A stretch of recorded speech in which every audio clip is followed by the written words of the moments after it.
kulanti wanaagsan akhyaarey meel kastoo aad joogtaan ku soo dhawaada barnaamijka codka bulshada oo aad bishiiba hal jeer aad kala socotaan mareegaha internetka ee ururka suxufiyiinta Soomaaliyeed ee SJS sidoo kalena aad ka daawataan ama aad ka dhageysataan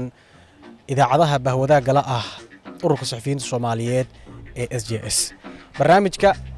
bishan waxaa marti noogu ah Qadar Cabdiraxiin Ibraahim oo ah suxufi ka howlgala magaalada Muqdisho gaar ahaan warbaahinta Himilo kaas oo 12kii bishii 10aad ee sanadkan ay dawladda Soomaaliya xirtay isla markaana dib u helay xoriyadiisa kadib markii ay maxkamadda gobolka Banaadir ay xukuntay waxaan ka wareysan doonaa Qadar xaaladda guud ee suxufiyiinta iyo xaragiisa waxa sababta u ahaa Qadar ku soo dhawow barnaamijka codka bulshada ee SJS وما سنت محمد أو كله وما سنتها Qadar in barnaamijkan wuxuu ku saabsan yahay xaaladda guud ee suxufiyiinta Soomaaliyeed waxaan ku bilaabaynaa marka hore maxaan ku qeexi karnaa ama maxaan ku tilmaami karnaa xaaladda maanta ay ku shaqeynayaan suxufiyiinta Soomaaliyeed haddii tahay dhinaca ammaanka xorriyadda hadalka iyo sidoo kale cadaadiska ay wajahayaan suxufiyiinta Soomaaliyeed وما سنتها محمد Soomaaliya marka laga hadlayo waxay ka mid tahay dalalka ugu dhibka badan oo ay suxufiyiinta Soomaaliyeed ka shaqeeyaan wayna si kala daran yihiin magaalooyinka Soomaalida oo Muqdisho oo caasimadda Soomaaliya waa mid ka mid ah meelaha ugu dhibka badan oo warbaahin xor ah ay ka howlgasho suxufiyiinta Soomaaliyeed kuwa reportka ah iyo kuwa gudaha ka shaqeeya iyo kuwa xataa isku u shaqeysta maanta si xor ah magaalada ugu noolaan karaan si xor ah uma shaqeysan karaan waxaa jirta handadaad dhibaatooyin kala duwan cagajugleyn laba dhinac uga imaanaysa suxufiyiinta Soomaaliyeed waa kooxahan dawladda ka soo horjeeday al-shabaab la yiraahdo iyo isla dawladda federaalka ah ee la rabay inay suxufiyiinta amnigoodii ay ilaaliso oo iyadii xataa hadda dhibana loo yahay siba aniga aan dhibana u ahay suxufiyiinta Soomaaliyeed ma helaan mushaar ku filan ma helaan daryeel ma helaan amni marka waxaan ku qiyaasna garan maayo suxufiyiinta Soomaaliya sanadkan 2025 in suxufigii Soomaaliya loo diidan yahay in uu aragtidiisa iyo fikirkiisa uu cabiro waliba aragtida marka laga yimaado dad dhibanayaal ah oo aad wareysi ka soo qaaday ama aad xogtooda baahisay ay dawladdu ku leedahay wareysiga maxaad u qaaday dadka maxaa u soo wareysatay haddii aad wareysanaysa anaga maxaa noo soo marin weeday taas oo dabcan ka hor imaanaysa xuriyatul qowlka iyo sidoo kale waxa ay dawladdu ku shaqeyso waxaan ognahay dawladdu waxay leedahay wasaarad la yiraahdo warfaafinta oo intaan bay isla gaarin xafiisyada dawladda iyadoo loo baahnaa in loo maro wasaaraddu waxaad moodaa inay hawsheeda gabtay oo suxufiyiinta Soomaaliyeed haddii maanta suxufi la dhibaatay ma arki doontid wasaaradda warfaafinta oo ka hadashay marka dhibka ay saxafiyiintu ku shaqeeyaan haddaan iraahdo maanta oo soo koobinaa bulbulow 1 iyo 2 iyo 3 toona kuma soo koobi karno waxaa sheegtay in wasaaradda warfaafinta aysan door ka ciyaaraynin ilaalinta badqabka suxufiyiinta waxaa jirta kulan taqriiban 5 bilood ka hor uu ka soo qayb galay agaasimaha guud wasaaradda warfaafinta waxa uu sheegay in wasaaraddu ay garab siiso wariyaasha maxkamadaha ka soo muuqda in wasaaraddu ay daba gasho wariyaasha la xiro in xitaa ay qareeno u qabato arrintaas maxaa ka jira dabcan wasaaraddu dadka ka shaqeynayso waa macnaha wariyaasha iyaga u shaqeeya sida wariyaasha u shaqeeya SN radio ama idaacadda codka ciidamada ku hasha ku shaqeeya SNTV iyo waxyaabaha dawladda xayndaabka dawladda ku jira ma jiro maanta wariye la dhibaateeyay ama dawladda dhibana u ah ama maamulka gobolka Banaadir dhibana u ah ama cid kale dhibana u ah wasaaradda warfaafinta intay soo qaadatay ay cambaaraynayso ilaa hadda ma arkin mana jiro marka wasiirka iyo shakhsiyaadka la halmaamay ee wasaaradda ka shaqeeya dabcan dadka ay sheegayaan oo ay leeyihiin waan u doonaa xuquuqdooda waa isla iyaga dadka xayndaabkooda ku jiro oo markaasi baahiya wararka ay dawladdu raali ka tahay laakiin suxufiyiinta xorta ah ama warbaahinta xorta u shaqeeya doorka wasaaradda aad bay u qabtay waa mahadsantahay Qadar maxay yihiin qataraha ugu badan ay wajahayaan wariyaasha Soomaaliyeed gaar ahaan kuwa Muqdisho marka ay ka waramayaan ama ay ka soo warbixinayaan arrimaha amniga iyo barakicinta hadda taagan oo qaybo badan oo ka mid ah magaalada muqdisho ka socoto markii la yiraahdo dhibaatooyinka ay suxufiyiintu wajahayaan way badan yihiin laakiin dhowr qodob baan dul istaagaynaa suxufiga madaxa bannaan ee muqdisho maanta ku sugan ee camera intuu qaato mikrofon qaato meesha ugu yaraan kuu soo qabanaya intuu wadada marka almukarama tago dhaho waxaan soo qabanayaa foxbob ama codka dadweynaha caqabada ugu horeysa intaan ba la isla gaarin ba kooxaan dawladda ka soo horjeeda caqabada ugu horeysa wariyu la kulmayo waa hay'adaha amniga oo kule tusaale ahaan markii telefishinka Himilo toddobaadkii la soo dhaafay wuxuu ururinay aragti ku saabsan ama foxbob ku saabsan sida ay mucaaradka iyo dawladdu u heshiin karaan ama sida ay iskugu soo dhawaan karaan doorashooyinka marka laga hadlayo koox dharcada ayaa isooristaa ku sameysay oo sheegtay in xubnaha mucaaradka wararkooda aan foxbob laga sameyn karin yani meesha ugu yaraan kaaga soo qabanayo waa waxyaabo kalena waa ay jiri karaan sidaas si lamida wariyuhu maanta aniga markii aan damcaynaan bannaanka aan aado aan damcaynaan wareysi soo qaado wareysiga dawladda kuma dhaliilayo wareysigu wuxuu ku saabsan yahay dad la barakiciyay oo aan rabo codkooda inaan anigu baahiyo xor u malihi يعني maxaad u baahanaysaa tusaalahan waxaan anigu u xirnaa ku dhawaad 5 bari oo ahaa maxaa nin dhibanaha u soo wareysatay maxaa nin waayeel ah oo dawladdu ay dhulkii ka barakicisay oo dawladdu ay maqal weeday maxaa dadka ugu soo bandhigtay يعني caqabadaha ay ku shaqeeyaan wariyaashu hadii la yiraahdo waa soo koobinaa hal iyo laba maahan laakiin waa wax muuqda oo kooxaha dawladda ka soo horjeeda marka laga yimaado dawladda laftirkeedii ayaa wariyaashu waxay saaraysaa cadaadis wariyaashu waxay saaraysaa cagjuuleen wariyi waxaa loogu hanjabayaa haddii uu warkan baahiyo in dhibaato uu kala kulmi doono xarig jirdil handadaad in xataa wariyihii lagu khasbo in uu san firfircoon yani sidii warka u tabin jiray oo kale inaysan waxba uusan u tabinoo uu xoga hakad ku yimaado wariyihii uu ka niyijabo xataa mihnadii saxaafadda oo laga yaabo inay tahay isha keliya ee maanta uu sileeya aleelaha dhaqaalaha kaa soo gelaysa ama waad ku shaqaysan kartaa 12 bishii 10aad ee sanadkan mar qura saxaafadda Soomaaliyeed waxay ka war heshay wariye qadar oo la xiray waxaad faahfaahin naga siisaa sidoo xarigaaga ku yimid horta xarigaygu wuxuu ku yimid laba warbixinood ilaa laba kale oo dib ay xeerlaalintu kaga soo dareen ilaa 4 warbixinood oo ka baxay siyaabo kala duwan oo ka baxay telefishinka Himilo warbixinadu laba kamid ah waxay ahaayeen laba oday oo da'aada 65 ilaa da'aada 70 sano jirka ah oo laga barakiciyo dhulkooda waliba barakicinta kaliya kuma koobneen mid lugta go'day sonkor intay ku kacday markii dhulkii laga barakiciyay meel uu afka saar u waayay sonkortii baa kacday lugtii baa la jaray midna awal isoo xanuunsan isbitaal ku jiro oo intan dhinaca midig iyo dhinaca bidix ka gubtay ayaa loo soo sheegay in gurigii iyo caruurtii iyo haweenkii xilli habeen ah cagacagaf la geliyay labada warbixin oo dabcan qalbiga taabanayay iyo warbixin kale oo aan ka diyaariyay safar uu Xasan Sheekh Maxamed ku tagay Kismaayo oo uu kala soo laabtay wax la'aan ayay kooxahan dambi baarista ah igu soo eedeeyeen xarigaygana wuxuu ahaa in laga yeeray saldhigga degmada waa bari 9 saac iyo 17 daqiiqo taariikhdu markay ahayd 12 bishii 10aad ee sanadkan 2025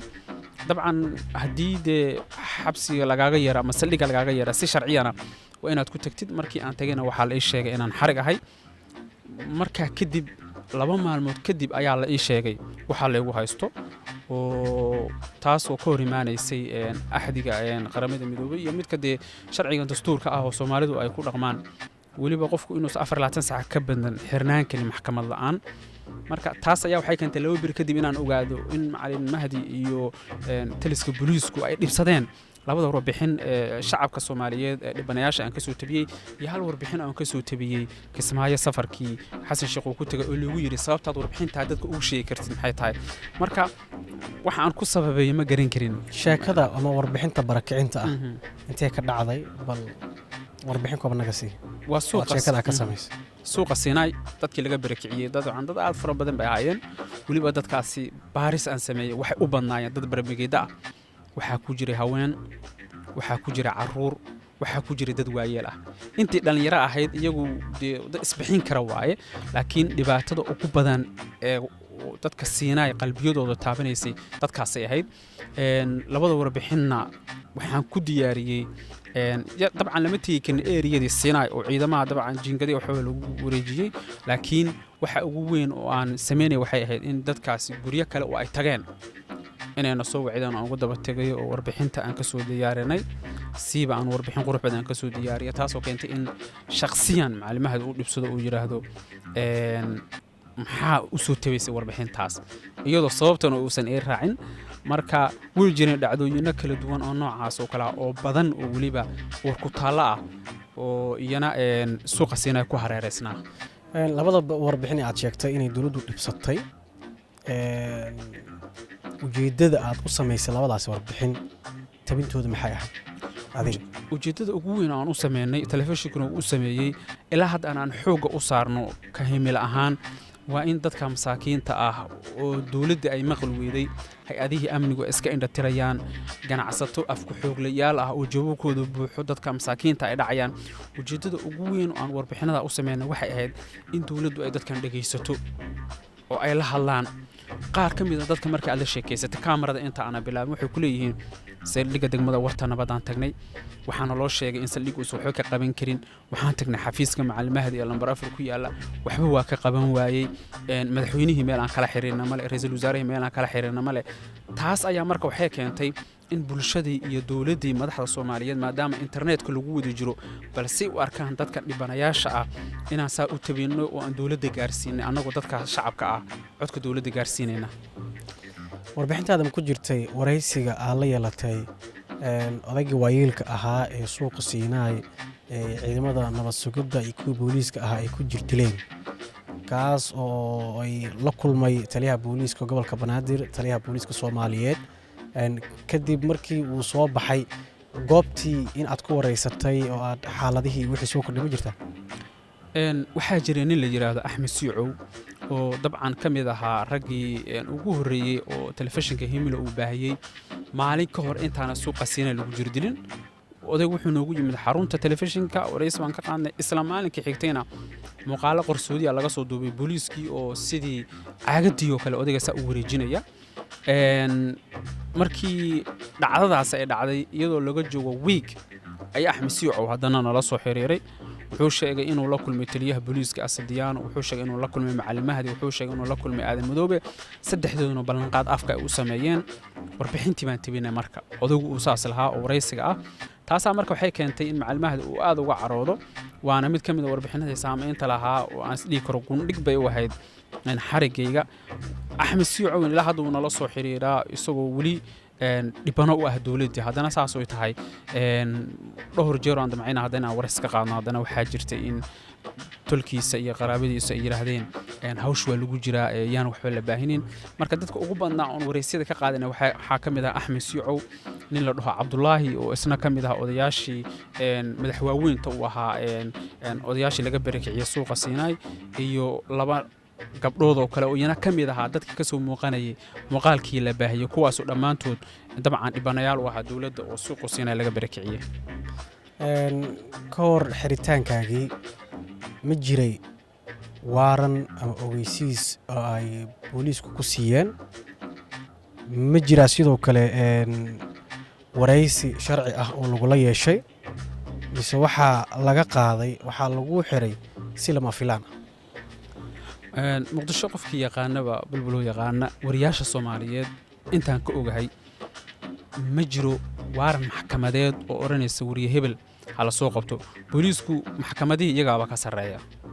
maxkamaddu way ka dulboodayaan wariyaha goobtiisa shaqo loogu tagayaa ama saldhigga laga soo wacayaa saasaan lagu xirayaa maxkamad lisma weydiiyaba xarig wariye haday noqoto maxkamad lisma weydiiyo shakhsiyan anigana ma jirin wax waaran ah ama maxkamad oo ii timid ma jirin wax digniin oo hore leeyagu soo jeediyay marka anoo xarunteedii jooga baa wicitaan ay yimid saldhigga booliiska degmada Waabari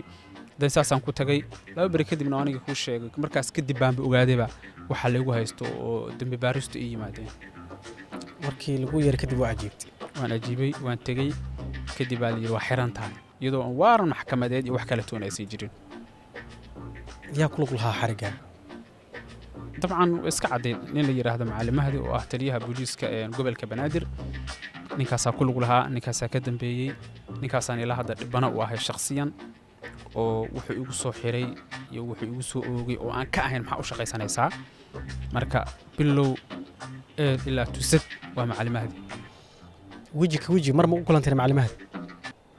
way jirtaa mararka qaar oo aan isku aragnay shirar jaraad uu ku qabanaya, laakiin maalinkii ugu dambeysay oo maxkamadda maalinkii kow uu yimid maxkamadda dacwadda socotay annagu maxkamadda joogna uu yimid kolley xeer ilaalinta wuxuu la hadlay isla markii uu laabtay wejiga iyaguna waa isku dhacay. wuxuu kala hadlay xeer ilaalinta? wallaahi wuxuu kala hadlay ma sheegi karo waayo bannaanka ula soo baxay way wada hadleen, laakiin 1 iyo 2 iyo 3 waxaasay ka wada hadleen kuma dhihi karo. qodobada lagugu soo eedeeyey khadar maxaa ka mid ahaa? ilaa meeqa jiraa horgeyn maxkamadda lagu sameeyey? ka horba inta maxkamadda laygeen waxaa saldhigga degmada waa beri igu yimid 2 nin oo sheegay inay yihiin waaxda dembi baarista oo gobolka banaadir booliiska ay ka socdaan. magacyadooda? nin waxaa la yidhaahdaa bulsho, nin waxaa la yidhahdaa jimcaale. waa niman caano oo macalimahdii warbaahinta iyo dhibaatadeeda u qaabilsan. waxay ii sheegeen labadooduba in waxyaabaha lagu soo eedeynaya qayb ka ahayd qalqalgelin amni, kicin bulsho, isku horkeynid bulshada iyo dowladda ah, iyo warar been abuur ah. yacni 4 qodob oo markii maxkamadda ay tageen qaadigii maxkamadda uu ka diiday oo uu yidhi yacni qofku markii uu leeyahay qalqalgelin amni waxaa la yidhi ninkan kooxo hubaysan buu ka tirsan yahay. يعني markii hadda aan ku yiraahdo waxa ku kacday falal amni darro, hal shakhsi falal amni darro kuma kicin inuu ku xoobaysan ka tirsan yahay inuu askari yahay oo dhibaato u geystay. yani qodobkaas waa laga diiday qalqalgelin amni inaan anu ku kacay. kicin bulsho aniga intaan maanta mikrofon qaatay oo Hemila TV ka hadlay ma oran shacabka siinay ha baan baxaan, dawladda ha ku soo banaan baxaan, ha iska ciliyaan ma oran. yani waxaan soo xiganayo dhan waxay ahaayeen wax cadeymo leh. ani kali inta meel soo istaagana ma dhihin arrimaha siinay ha laga hadlo. marka waxyaabahaas kicin bulsho iyo qalqalgelin amni iyo qodobo aan meesha jirin bay keeneen. ugu dambeyntiina maxkamaddu ay ka diiday warkaas. intaad xabsiga ku jirtay sidee lagula dhaqmay? ma heshay qareen? ehelkaagii xabsigu ma kugu imaanayeen oo ma la kulmaysay? sidoo kale ma la kulantay wakiilada ururada suxufiyiinta? intii aan xabsiga ku jiray oo ahayd 4 maalmood waxaan si gaar ah ugu mahadcelinayaa taliyaha booliiska degmada Waaberi. nin qiimo badan waa ninka ragga labintiisa in loo qiraa fiican, nin qiimo badan oo ixtiraam mudan. intaan xabsiga ku jiray si gaar ah ila dhaqmay, si qurux badan ila dhaqmay. marka laga yimaado in isagu amarka uu ka sareeyay oo mararka qaar xurriyadda laga qaaday, telefoonka laga qaaday, aniga meel cila lay fariisin. marka laga yimaado taliyo si fiican uu ila dhaqmay, waa maasan yahay. dhowr jeerna waan uga mahadceliyay. xabsiga intaan ku jiray wariyaal Soomaaliyeed oo yimaadeen, sidoo kale wakiilada ka socday SGS way yimaadeen, iyagana waa uga mahadcelinayaa. qareenada inaan xurriyadeedii dib u helo oo qareena aan helo SGS ayaa mas'uul ka ahayd, way mahadsan yihiin. waryaal kale oo xabsi igu soo booqanayeen way jireen. mararka qaar oo cabaarsa u joogtay lagu leeyahay macalimaha baa imaanaya la isku cabsi geliyo oo telefoonka laga qaado, adiga meel lagu xiro maaha xogaa. laakiin space fiican waan helayay. laakiin mar walba amarku guud buu ka imaanayay oo ahaa in la cadaadiyo xabsiga maalmo lagu sii hayo si aanan macnaha dib u kabasho aan u sameeynin. waana wax mar walba kor ka imaanaya aan goob joogo u ahaa. waana mararka qaar arkay shakhsiyaad taliyaha iyo shakhsiyaad kale wada hadlayo oo hadaladooda ay soo gargaarayeen, inkastoo aan rabin halkan ka sheego, haddana waxyaabahaas way iska jireen. maxaa ka mid ahaa su'aalihii uu baarayaasha ay ku weydiiyeen intaad xabsiga ku jirtay? 2 nin oo aad u dhaqan xun oo aan dhihi karin dariiska ay wataan way ku khaldanayeen in loo geliyo. nin la yiraahdo Bugshu iyo nin la yiraahdo Jimcaale oo qaabilsanba macalimaha caqajugleynta wariyaasha. kow markii ugu horeysay aan xafiiska ku kulannay, Jimcaale nin la dhaho maya nin la dhaho Bugshu wuxuu igu yiri haya ninka wariyaha kan miya ahaa adiga iyo warbaahintaada aad u dheertihiin. waa ka aamusay, lama doodin. waxaan tagnay qol yar oo xafiisa, halkaas oo igaga qorayeen waxyaabo dambi baaris waxay ku sheegeen. aad baan micnaha isku canaananay oo aad baan iskaga difaacayo inay handadaan ay isku dayaan jaajuusaa tahay etoobiyaanaa tahay al-shabaabaa tahay qaran dumisnimo yacni hadalladii aan isdhaadhaafsanaynay bay qayb ka ahayd inay cagjugleeyaan oo ay yidhaahdaan xataa waxaa samaysaa si kiiskaagu u fududaado maxkamadda maalinka hortagta waxaad ka sheegtaa in khaldaneed aad khaldaneed yacni khaladkan uu kaa dhacay يعني waxyaabaha ay ugu soo jiidanayaan meesha ku handada marka waa yani waa xafiiska oo xafiisku dhex yaala saldhigga waa bari oo marka OB-ga ay gaga qorayeen labada nin maadaama dhinka macallimahadii ay ka socdeen sidaas la mid xog waxaan ku helay in taliyaha saldhigga iyo saaxiibadiisa la shaqeeyay ay diideen in kiiskayga OB iyo dambi baaris ay ka qoraan sababta waxay yiraahdeen ninkan shakhsi uu u xiran yahay dawladda xataa ninkan uma xirna marka al-shabaab baa tahay jaajuusaa tahay qaran dumisnimo ku eedeysan tahay muqdisho ama adinka ka sii shaqeynaya ama anaga ka sii shaqeynayna waxyaabaha ay ugu lahaayeen bay qayb ka ahayd laakiin umaana joojinayn waan iska celinayay ilaa markii dambe doodayadu markay kululaatay aan isku kacanay oo taliyaha booliiska waa berina soo dhaxgalay oo uu yiri wariyaha si fiican loo dhaqmay su'aalihiina weydiiya annagoo isku buuqsanna aan kala tagnay marka laba nin oo nina la yiraahdo Big Show nina la yiraahdo Jimcaale oo macallimahadii u ah gacan yaraha koowaad iyo gacan yaraha labaad ragga warbaahinta u qaabilsan cagajugleynta oo aan ka dareemay sidii u dhibsanayeen warbixinada ay himilo tabisay gaar ahaan warbixinada ugu dambeeyay oo aan ugu tabiyo waxyaabaha ay ku weydiinayaan ku jirtaa wax la xiriira arrimaha qabiilka mar ay ugu soo yaaqtahay oo yiraahdeen waxa ay shaqadiina ma waxaan ahay meeshan ka soo jeedo xataa way weydiiyeen oo diidana uga jawaabo telefoonno aan lahaa midamcayna qortaan waa u diiday يعني waxyaabaha personalka ay aniga shakhsiyan igu saabsan intu xaq u maleedina ay telefoonka ina qorataan akoonka ina qorataan inaad meeshan ka soo jeedo qabiilka ay qorataan meeshan ka imid qorataan يعني waxa soo dhan way weydiinayeen wax micnaha qeyr mas'uulnimo ah oo aan la dhihi karin waa obi waa baaris ragaas ku dhaqmayaan ugu dambeyn waa ku guuleystay ka qadar ahaan maxaa is leedahay maxaa ku kalif inay ku weydiiyaan meesha aad ka soo jeedo iyo qabiilka maxaa sabab ah inay ku weydiiyaan ujeedada ay ka lahaayeen maxay ahayd saan dareemayo culays weyn ayaga laftirkooda saarnaa maadaama shaqadooda iyo mushaarkooda ay ku helaan cagajugleynta wariyaasha waxaan dareemay rag lala soo dardaaramay inay ahaayeen waxaan dareemay rag aad loo soo canaantay inay ahaayeen waxaan dareemay rag in aniga la dhaafiyo yani saldhigga waa beri la dhaafiyo oo saldhig la dhaadhiciyo xabsiga dhexe yani rag pressure cadaadis xoog leh u saarnaa naftaan noo keenteen waana dhibteen shaqadayada caqabad ku tihiin bulshada ayaa isku warkeenaysan yani rag laftirkoodu cadaadis saarnaa oo lala soo dardaaramay inay ahaayeen si fiican aan u dareemayay hadalladoona ka dhadhansanayay intii aad xirneyd ama intii aad xabsiga ku jirtay sidee xarigaaga uu u saameeyay caafimaadkaaga dhimirkaaga iyo sidoo kale shaqadaadaba siduu u saameeyay intaan xabsiga ku jiray dhiiranaanaan ka qaaday oo dhanka shaqada ah sababtoo ah go'aan waxaan ku gaaray haddii la xiro iyo haddii la soo daayo iyo haddii la xiro mar kale iyo haddii mar afraad la xiroba inaan shaqadeeda marna nuqsaamin oo shaqadeeda halkeeda ka sii wado maalmahan xabsiga ku jiray xogaa hargab iyo madax xanuun iyo nabarra iga soo baxay yani daryeel caafimaad darro xogaa waa dareemi kartaa markaad gurigaaga joogin oo dee meel yar lagugu soo koobo xaaladaada sidee noqonaysa waa dareemi kartaa marka waxaa dhacday in maalmihii aan xabsiga ku jiray oo kale xogaa hargab iyo madax xanuun iyo laakiin sida kale xogaa aad baan u fiicnaa oo maxaabiista iyo aan laygu dhex daran oo mararka qaar bannaanka la ii saaray oo xogaa xorriyad yar aan helayay maskixiyanna waxaan ka sii qaaday runta markaan ka hadlo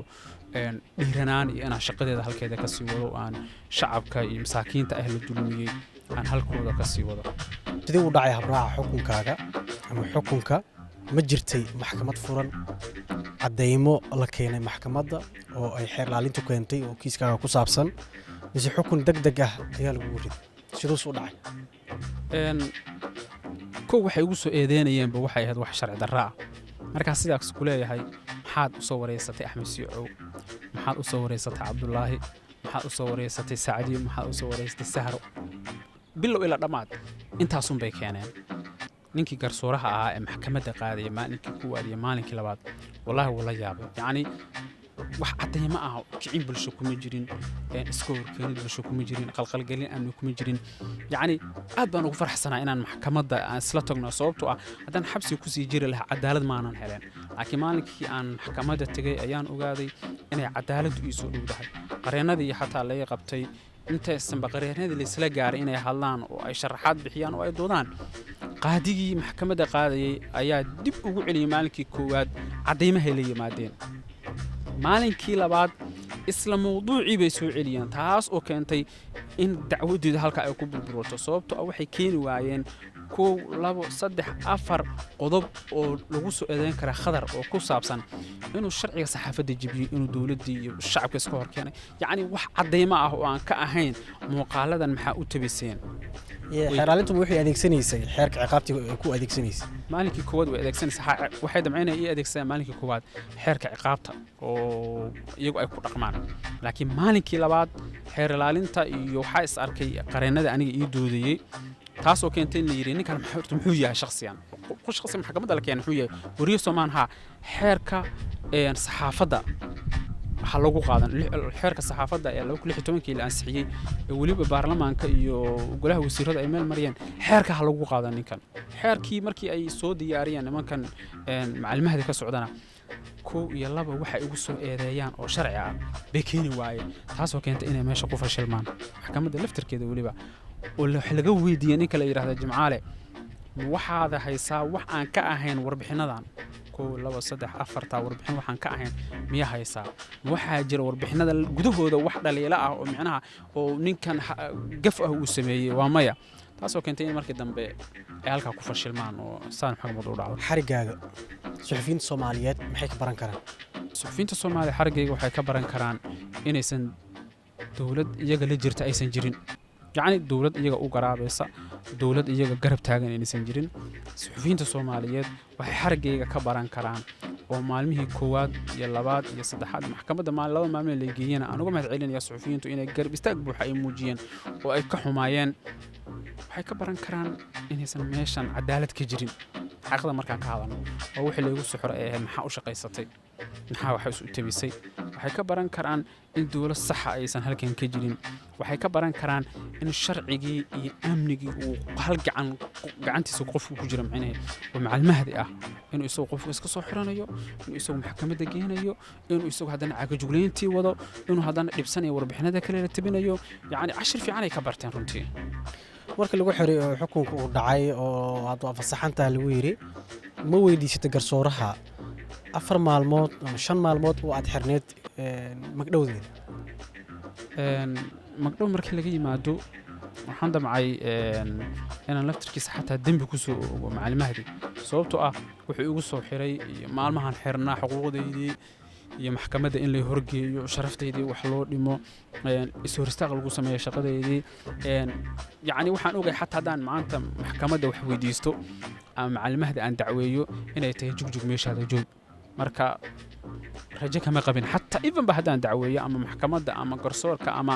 xeer ilaalinta aan maanta wax weydiisto inaan waxba helin sababtoo ah kuwii ugu waaweynaa wax heli waaye ma u maleyna aan weynaan helayo haddii maanta lagu dhihi lahaa qadar oo fariin u dir dawladda bulshada iyo sidoo kale ururada warbaahinta Soomaaliyeed maxaad dhihi lahayd dawladda ugu horeysiinaya maxamedow dawladda Soomaaliyeed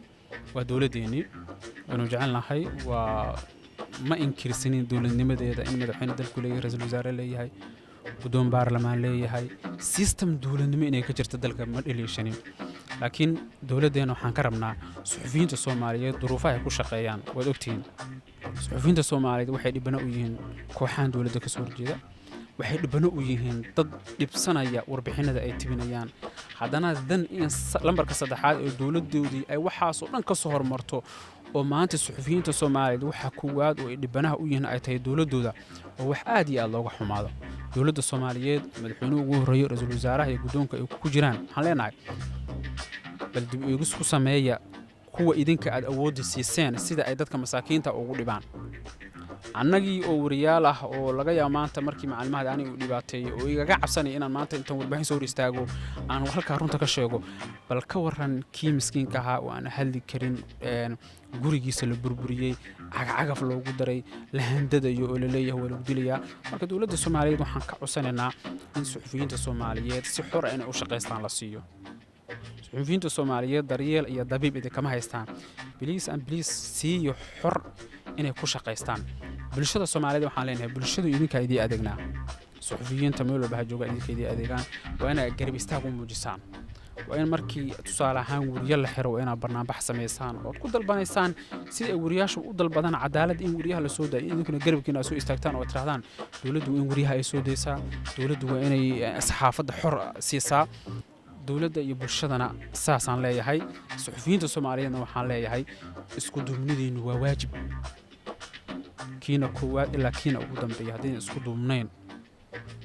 mid ayaa la idin cunayaa